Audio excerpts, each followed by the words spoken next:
One of the problems in Russia is that the leadership lives in an increasingly small, isolated bubble. It's very clear throughout this war in Ukraine and the predecessing period um, that accurate information and policy advice was not passed up to the leadership. And that's a big problem in an autocratic system. And it means that it becomes somewhat unpredictable as to which path the country takes. And I think one of the things that's really been saving grace, if you like, is the fact that Russia's intent has never really been matched by its capabilities, either economic or military or political. And that's basically what saved us. I mean, China, in a way, is the opposite. Has huge capabilities, but not as malign an intent.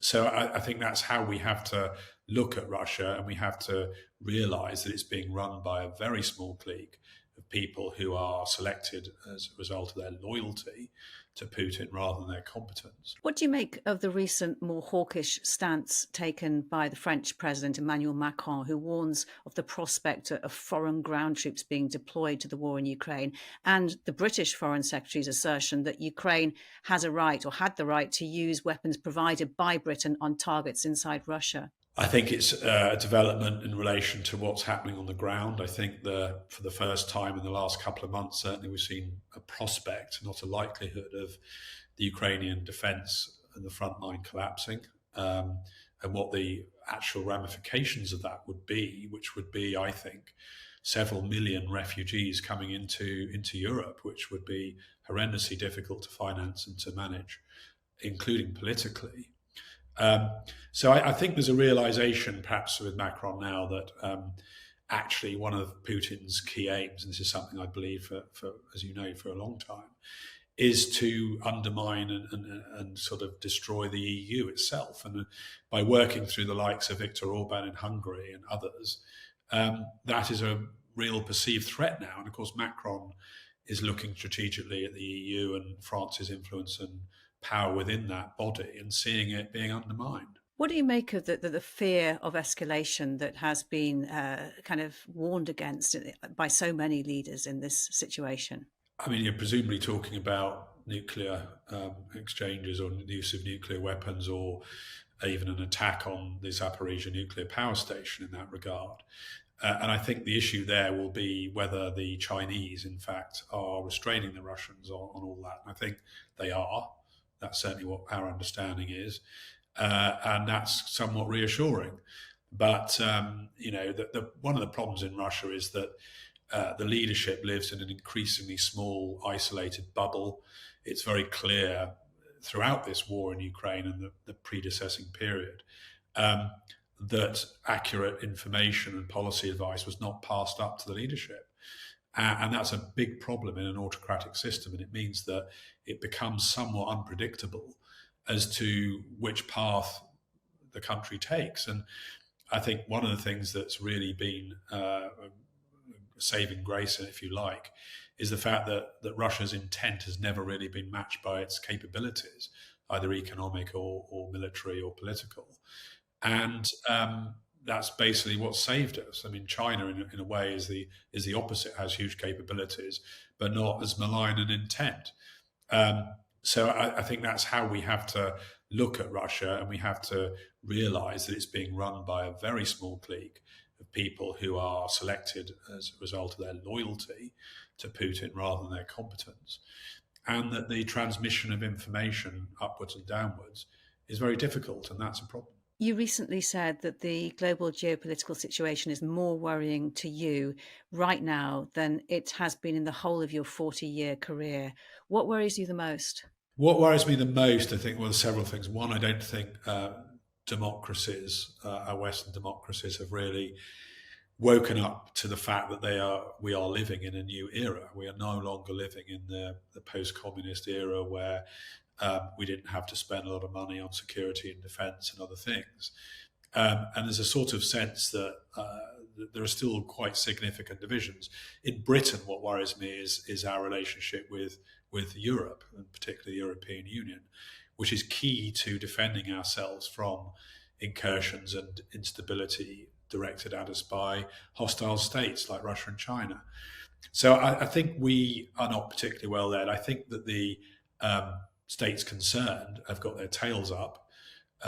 They're seeing an opportunity to fill a vacuum, not least in the global south, as it's called, where they are able to exert influence and point up things like so-called Western hypocrisy over Gaza and what have you.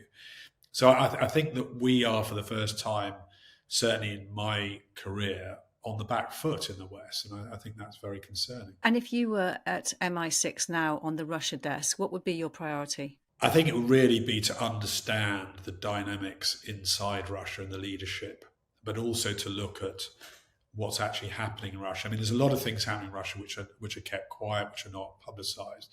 There was a figure issued, I think, came out the other week, which showed that the murder rate in Russia was up 900% in the last year. I mean, clearly the war is having a massive effect on the social fabric of Russia. Presumably, thousands of troops coming back from the front lines in Ukraine, PTSD and everything else, all of which is being suppressed. Plus all the prisoners that have been let out of prison. Of course, virtually the whole young male Russian prison population has been let out to fight in Ukraine and then allowed to return to civilian life after 6 months. I mean, those are the sort of social experiments that I wouldn't like to be experiencing in our own country. And I really think that Russia is on a very steep slide, both culturally and socially and everything else. As we look at it today, and I think that strategically and long term, Putin's current management of Russia is catastrophic for the country. And what, I mean, he's just started his fifth term as president. What kind of future do you foresee for him? I don't know about him. There are lots of rumours and information about his health and so on. There's a good degree of instability in the leadership just underneath him, where people are jockeying for the succession.